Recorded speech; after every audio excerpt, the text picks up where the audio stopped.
నమస్తే, కంట్రీ న్యూస్తో మీ మణిబాబు. ఈ నెల 20వ తేదీ నుంచి కాంట్రాక్ట్ అవుట్సోర్సింగ్ ఉద్యోగులు నిరవధిక సమ్మె చేస్తున్నారు. విద్యాశాఖ పరిధిలో సమగ్ర శిశు ప్రాజెక్టులో పనిచేస్తున్న అవుట్సోర్సింగ్, పార్ట్ టైం ఉద్యోగుల రెగ్యులర్ సమాన పనికి సమాన వేతనం, ఉద్యోగ భద్రత, ఇతర సమస్యల పరిష్కారం కోసం హెచ్ఆర్ఏ, ఈపీఎఫ్, ఈఎస్ఐ అమలు చేయాలని 8 రోజులుగా నిరవధిక సమ్మె చేస్తున్న ఉద్యోగులకు జనసేన పార్టీ పాడేరు పార్లమెంట్ ఇన్ఛార్జ్ వంపూరు గంగులయ్య మద్దతు తెలిపారు.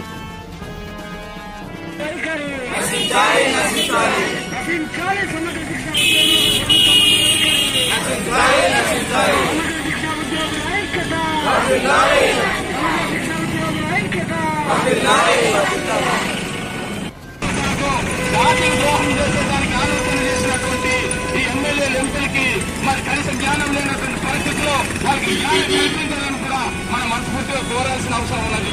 వాళ్ళకి నిజంగా జ్ఞానం ఉందంటే ఈనాడు మరి గిరిజన అభివృద్ధి సంస్థలో పనిచేసే ఉద్యోగస్తులకి కానివ్వండి, ఆ సంస్థ ద్వారా ఉద్యోగ నియామకాలకు సంబంధించి కానివ్వండి, మరి గిరిజన అన్యాయం జరుగుతున్నప్పుడు ఎందుకు మౌనంగా కూర్చున్నారో ఆలోచించుకోవాలని మేము తెలియజేస్తా ఉన్నాం.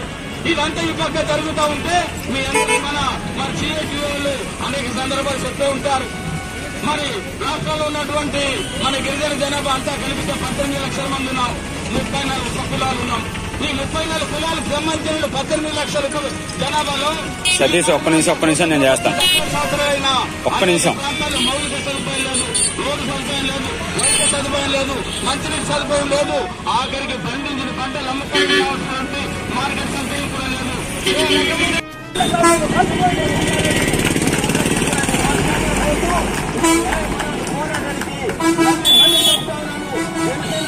సంపూర్ణంగా మద్దతు ఇస్తుంది, అండగా ఉంటుంది, తోడు ఉంటుందని అయితే తెలియజేస్తూ సెలవు తీసుకుంటున్నాను.